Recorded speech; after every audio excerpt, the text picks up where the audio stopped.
Увлеченность своим делом очень важна. Это почти стопроцентный успех. И таких увлеченных людей очень много в нашей республике. К примеру, веселую группу энтузиастов мы обнаружили среди солидных ученых в Институте химии.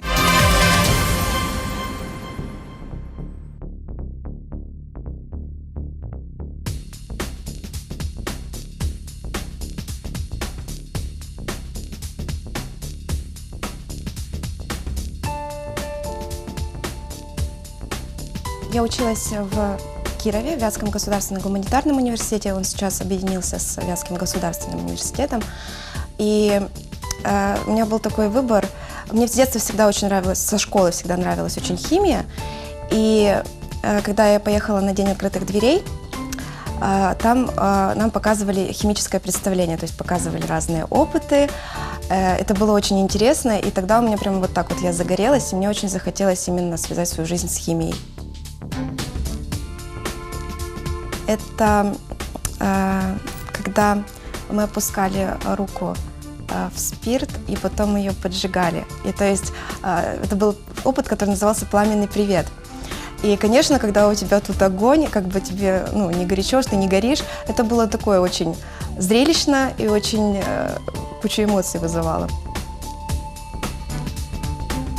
Вообще работа ученого, она такая очень интересная, это творческая работа. У нас со стороны может быть показаться, что мы выполняем одни и те же операции, но мы всегда ищем что-то новое, мы всегда сравниваем с литературными какими-то данными. Это постоянный поиск, это постоянное какое-то творчество. Это очень интересно. Самое такое, что вот прямо режет глаз и что прям немножко бесит, это когда в каком-то фильме показывают, как проводят анализ. То есть они вот, например, взяли что-то там, положили в прибор, и все, у них получился анализ.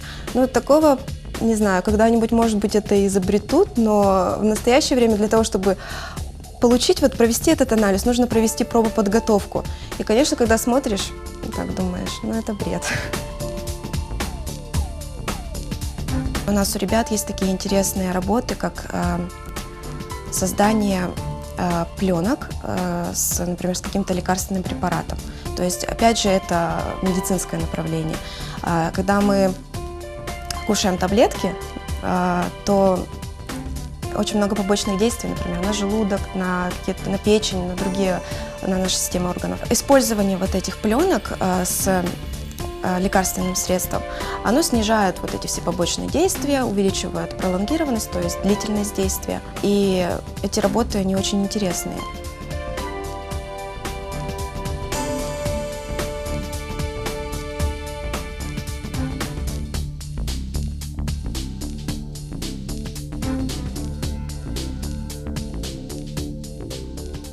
В целом мы занимаемся химией природных соединений в институте и их модификацией.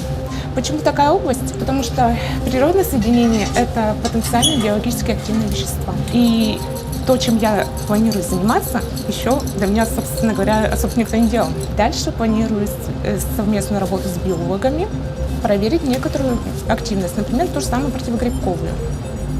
Ну и в планах наладить мосты с петербуржцами на проявление противовирусной активности, поскольку это очень актуально.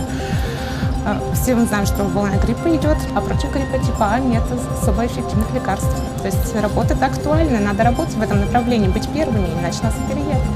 Ну и к тому же это же, пусть и в далекой перспективе, если что-то удастся сделать хорошее, это же всем на благо. А наука должна служить людям. Это картинки, они периодически меняются. Рисую их, когда иногда жду тонкослойку или пока синтез идет. И картинки в основном под настроение. Есть настроение или в зависимости от того, какое настроение, иногда что-нибудь рисую. Настроение плохое, то дождик, тучки. Перед Новым годом веточка еловая была с игрушечкой. А так в основном цветочки, потому что цветочки я люблю. В ближайшее время планируется бабочки поместить здесь. К тому же приятно, так иногда смотришь какое-то разнообразие. Это не только себе приятно, но и окружающим.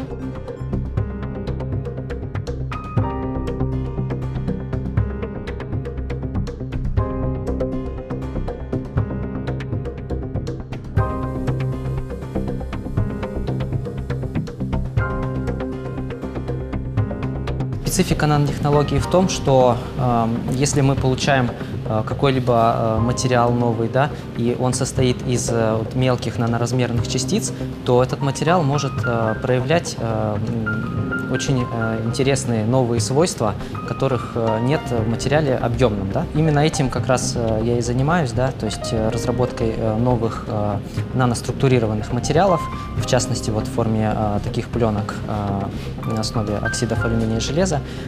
Они могут находить очень широкий спектр возможных применений. Данные материалы перспективны в очистке воды от, например, соединений тяжелых металлов, например, шестивалентного хрома.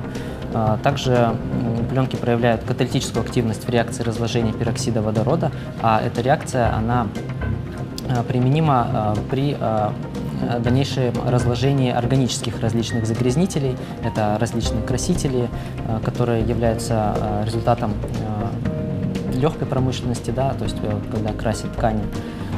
Значит, соединение хрома тоже является, значит, отходом деревообрабатывающей промышленности, металлургии, кожевенного производства. То есть и вот для таких целей эти пленки очень хорошо подходят. Мы также получили материалы в форме пленок, да, которые обладают магнитными свойствами. Значит, их преимущество в том, что они также достаточно легко отделяются от очищаемой жидкости. Да, мы можем просто магнитом, значит, их к магниту притянуть, да, и слить, соответственно, очищенную воду, после чего опять можем использовать эту пленку для очистки воды. Также пленки, которые состоят из магнитных наночастиц, они очень перспективны в качестве систем-носителей информации. То есть на них, в принципе, можно будет записывать большой объем информации. Вот у нас обычный раствор, да, ну, того же токсичного иона металла. Значит, при пропускании лазера через него мы не видим луча. Но если мы возьмем вот как раз нашу дисперсию, да, допустим, золь-гидроксида алюминия, который мы используем, и пропустим через него лазерной указкой, то мы увидим, как луч через него проходит. Это говорит о том, что есть частицы, твердые наноразмерные частицы, которые рассеивают луч лазера, и мы таким образом можем показать, да, что вот это действительно нанодисперсия, содержащая наночастицы.